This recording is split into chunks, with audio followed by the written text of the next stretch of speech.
Students, मैं हूं आराधना और एक बार फिर हूं आपके साथ अपने यूट्यूब चैनल आराधनास ट्यूटोरियल क्लासेस पे और लेके आई हूं अपना एक नया वीडियो जिसका टॉपिक है एजियोट्रोप एंड टाइप्स। तो जब हम डिस्टिलेशन पढ़ रहे हैं तो डिस्टिलेशन में एक टर्म आती है एजियोट्रोपिक डिस्टिलेशन, जो कि डिस्टिलेशन का ही एक टाइप है। तो एजियोट्रोपिक डिस्टिलेशन के बारे में पता होने के लिए हमें ये पता होना चाहिए कि एजियोट्रोप्स क्या होते हैं, एजियोट्रोप के टाइप्स क्या क्या होते हैं।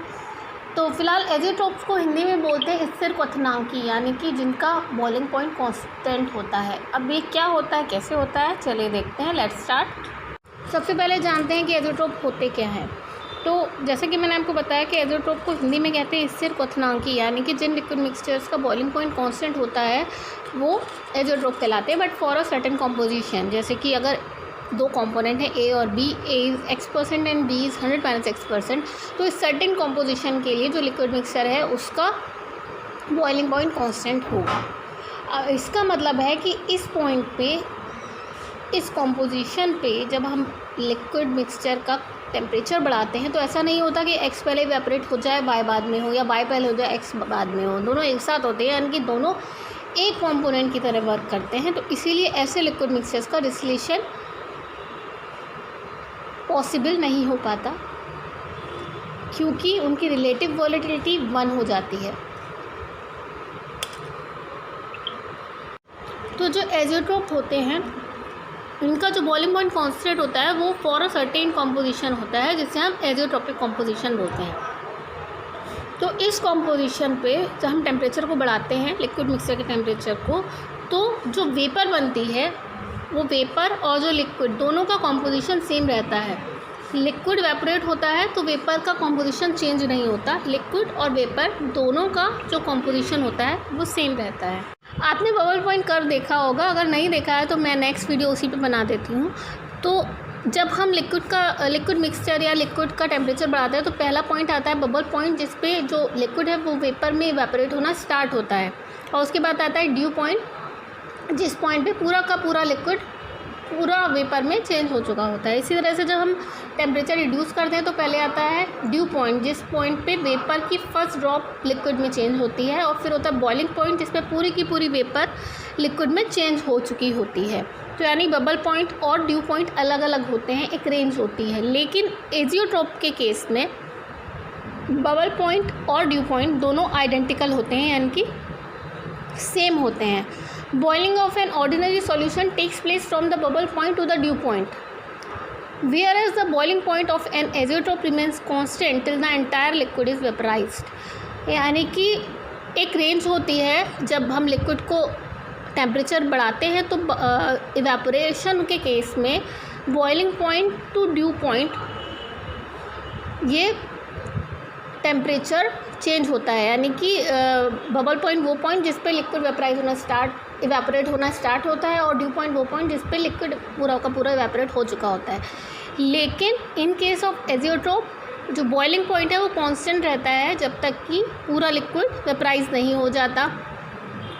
बबल पॉइंट और ड्यू पॉइंट दोनों आइडेंटिकल होते हैं।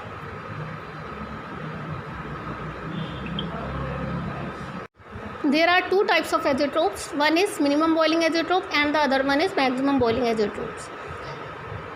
मिनिमम बॉइलिंग एजियोट्रोप्स जो है वो ज़्यादा पाए जाते हैं and maximum boiling azeotropes are less common.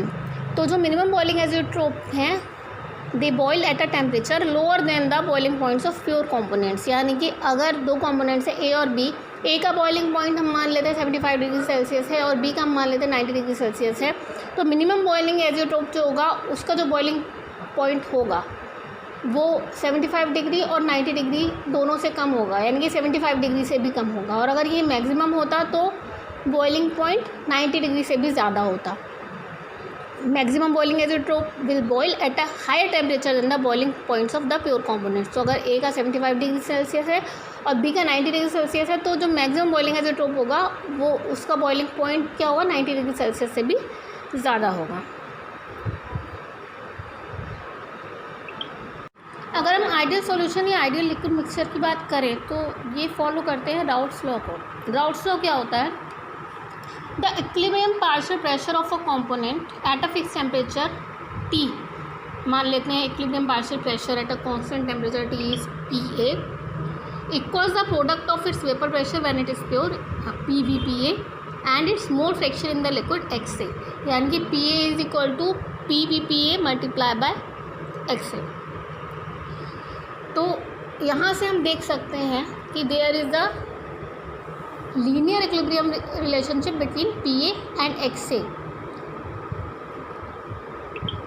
minimum boiling azeotrope। So when there is positive deviation from ideality, the mixture is said to be a minimum boiling azeotrope। इसका मतलब क्या हुआ, अभी हमने पढ़ा कि राउल्ट्स लॉ के हिसाब से there is a linear equilibrium relationship between pressure and mole fraction। So when the total pressure goes from maximum, यानी कि total pressure में positive change आ रहा है, so it is called positive deviation, and when there is positive deviation it is called minimum boiling azeotrope।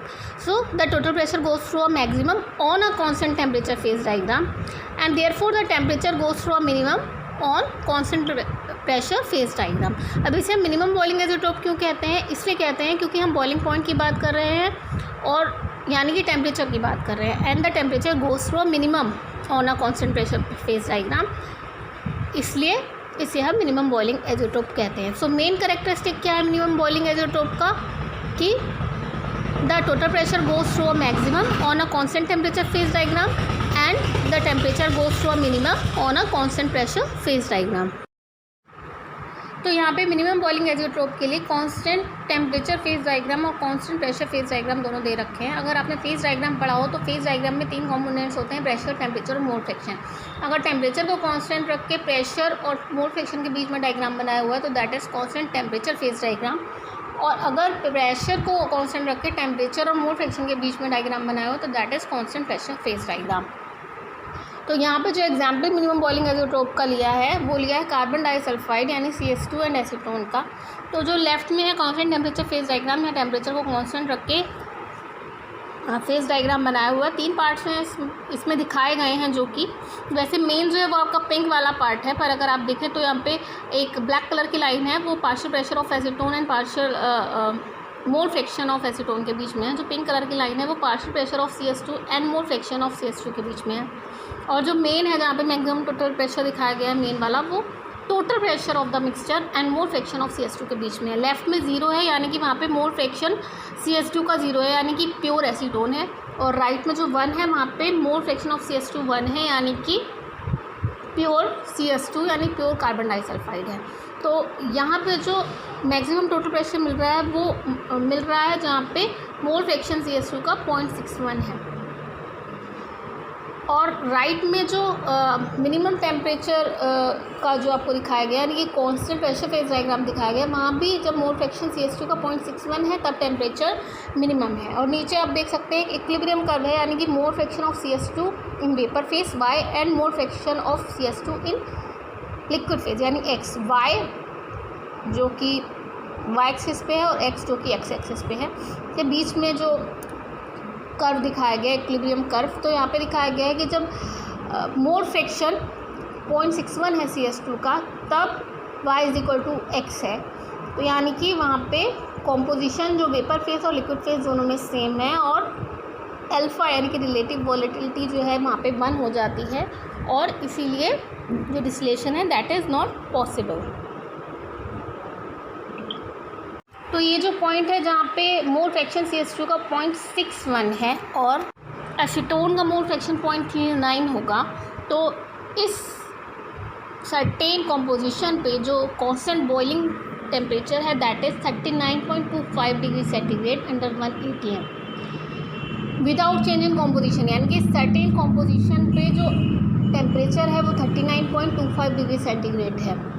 और equilibrium diagram में भी हमने ये देखा कि इस पॉइंट पे यानी कि जब 0.61 मोल फ्रैक्शन है CS2 का, the equilibrium curve cross the 45 degree diagonal, यानी कि वहाँ पे y is equal to x है, तो वहाँ पे अल्फ़ा 1 हो गया है, रिलेटिव वॉलेटिलिटी 1 हो गई है, और डिस्टिलेशन इज़ नॉट पॉसिबल। यहाँ पर मिनिमम बॉइलिंग एज़ोट्रोप के 2 एग्जाम्पल दे रखे हैं। एक तो मैंने आपको बताया ही था कार्बन डाइसल्फाइड और एसीटोन, और जो सर्टेन एज़ोट्रोपिक कॉम्पोजिशन है वो 61 मोल % CS2 एंड 39.25 डिग्री सेंटीग्रेड जो है यहाँ पे, एंड ऑन 1 atm ये बॉइलिंग पॉइंट है।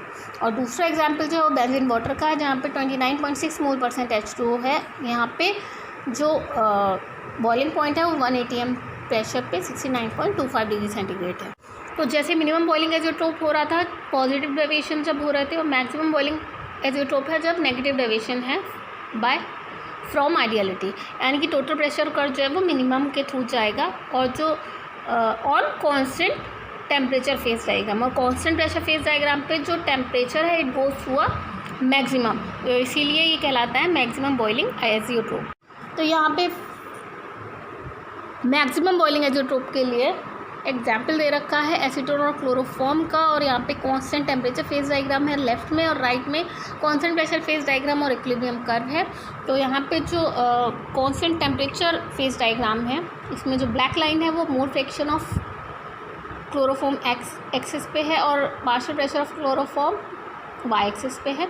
जो पिंक वाली लाइन है उसमें partial pressure of acetone Y axis पे है और एक्स एक्सिस पे है मोल फ्रैक्शन ऑफ एसीटोन, और जो मेन पार्ट है यानी टोटल प्रेशर वाला वो पिंक वाला पार्ट वो है total pressure of the liquid mixture and mole fraction of acetone के बीच में है। तो यहाँ पे जो टोटल प्रेशर है वो पॉइंट एल पे मिनिमम के थ्रू जाता है। वहीं राइट में जो कांस्टेंट प्रेशर फेज डायग्राम है वहाँ पे भी पॉइंट एल पे मैक्सिमम टेम्परेचर मिलता है। पॉइंट एल है जहाँ पे एसीटोन का जो मोल फ्रैक्शन है वो 0.345 है, और इसी पॉइंट पे जब हम y और x के बीच में यानी कि मोल fraction of acetone in vapour face and mole fraction of acetone in liquid phase के बीच में जब हम ग्राफ बनाते हैं y वर्सेस x के बीच में, तो इसी पॉइंट पे y = x हो जाता है, यानी कि जिस पॉइंट पे मोल फ्रैक्शन 34.5 मोल% यानी कि 0.345 मोल फ्रैक्शन है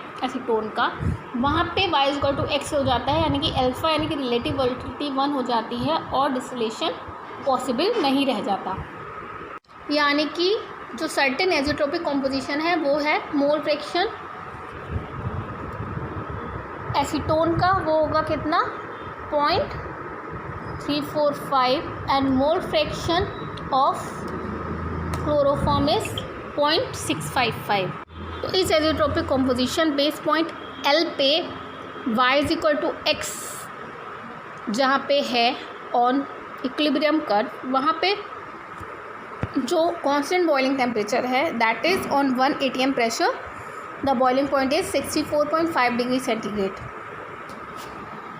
maximum boiling azeotropes are less common. यहाँ पे 2 एग्जाम्पल दे रखे हैं, एक तो मैंने आपको बताया था एसीटोन और क्लोरोफॉर्म जिसमें एजियोट्रोपिक कॉम्पोजिशन है 65.5 मोल% क्लोरोफॉर्म, यानी कि एसीटोन कितना होगा 34.5 मोल%, और यहाँ पे जो कांस्टेंट बॉइलिंग पॉइंट है इस सर्टेन कॉम्पोजिशन पे वो है on 1 atm pressure 64.5 degree centigrade. और जो दूसरा एग्जाम्पल दे रखा है वो हाइड्रोक्लोरिक एसिड और वाटर का, जिसमें एजियोट्रोपिक कॉम्पोजिशन है 11.1 मोल% वाटर एंड 88.9 मोल% हाइड्रोक्लोरिक एसिड, और जो इस सर्टेन कॉम्पोजिशन पे बॉइलिंग पॉइंट है that is on 1 atm pressure 110 degree centigrade. तो ये तो वीडियो था एजियोट्रोप एंड इट्स टाइप्स। तो अगला वीडियो अगर मैं डिस्टिलेशन पे बनाती हूँ तो वो होगा एजियोट्रोपिक डिस्टिलेशन के ऊपर, और अगर नहीं बनाती हूँ तो अभी मैंने हाल ही में रीजनिंग पे वीडियो बनाना स्टार्ट किया है, तो उस पर भी हो सकता है। देखते हैं कौन से टॉपिक पे होता है। आप नीचे कमेंट करें और मुझे ज़रूर बताएं कि आपको ये वीडियो कैसा लगा, आप क्या चाहते हैं मैं किस टॉपिक पे वीडियो बनाऊँ। मैं जल्दी बोलती हूँ, मैं धीरे धीरे बोलती हूँ, मेरा समझाने का तरीका कैसा है, आपको कैसा लगता है, और कितनी यूज़फुल है मेरी वीडियो, यूज़फुल है या नहीं है। अगर आपको मेरी वीडियो अच्छी लगती हैं तो मेरी वीडियोज़ को लाइक कीजिए। अगर चैनल सब्सक्राइब नहीं किया है तो चैनल सब्सक्राइब कीजिए, अगर कर लिया है तो बेल आइकन को प्रेस कीजिए, और उसके बाद भी अगर आप चाहें तो मेरी वीडियो को शेयर भी कर सकते हैं ताकि ज़्यादा से ज़्यादा लोग इस वीडियो को देख सकें। Thank you very much.